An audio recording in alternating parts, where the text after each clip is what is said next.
The ocean shipping industry is split into two distinct realms: container shipping and bulk shipping. Container ships carry goods in standardized 20 or 40-foot-long metal casings called shipping containers. This is the realm of the major shipping companies you might recognize, like Maersk and MSC. These are the so-called container liners. Bulk vessels, on the other hand, carry non-containerized goods like minerals, chemicals, oil, and grain.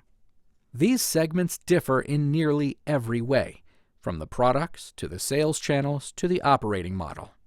Let's look to the characteristics of the container shipping segment. The product is space on the vessel. In container shipping, space is productized in two ways, either as a full container load called FCL, or as some amount less than a container load called LCL. There are also specialty containers, such as refrigerated containers called reefers that are commonly used for food, and so-called ISO tanks, which can carry liquids in the size and shape of a standard container. Container ships can also carry larger goods that are not containerized, at a higher price. For example, cargo that takes up a larger footprint than a container, like a truck or an industrial engine, is described as out of gauge. Much larger cargo, like a wind turbine, is described as break bulk. The customers of this space are called shippers.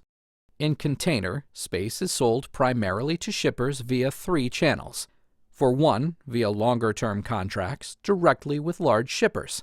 Since major shippers like IKEA have reliable demand for global shipping, they will secure their own container space and take responsibility for the cargo before and after its ocean voyage. These types of shippers are called beneficial cargo owners, or BCOs. The second channel are the logistics companies that provide shippers with orchestrated transportation as a service, called freight forwarders. DSV, DHL, and Kuehne+Nagel are all well-recognized freight forwarders. A third channel is the so-called NVOCC, standing for Non-Vessel Operating Common Carrier. These companies operate similarly to freight forwarders, but with a narrower focus on ocean shipping, whereas freight forwarders will orchestrate land and air transportation as well.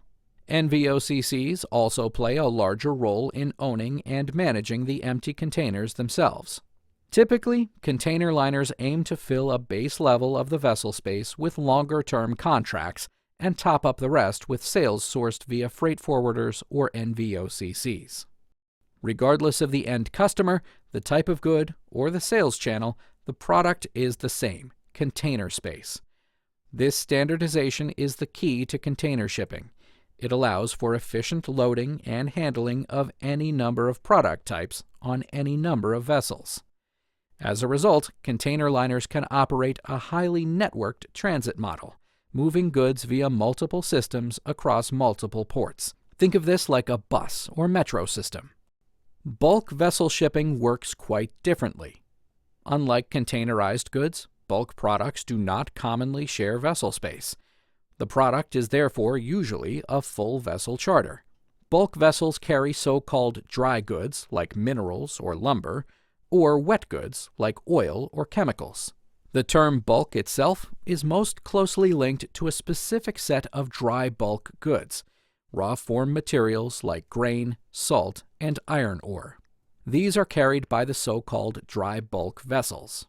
Dry goods that can be separated into individual units, like lumber or steel coils, are described as general cargo and are carried by general cargo vessels. Wet bulk vessels fall into three common groups: oil tankers, which carry crude oil or refined oil products; chemical tankers, sometimes called product tankers, which carry any number of other liquids ranging from palm oil to methanol to caustic soda; and there are gas tankers, which carry liquefied natural gas, LNG, or liquefied petroleum gas, LPG, which require transport at low temperatures or high pressures. Generally, bulk liquids are more complex and dangerous to handle than dry bulk goods, and more sophisticated equipment and processes are required for safe transport.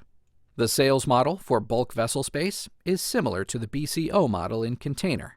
Vessels are chartered by individual shippers, although the term BCO is less used in bulk. These contracts can be negotiated directly or via special brokers. However, freight forwarders and NVOCCs are significantly less involved in bulk than container shipping. Bulk vessels follow a point-to-point transport model.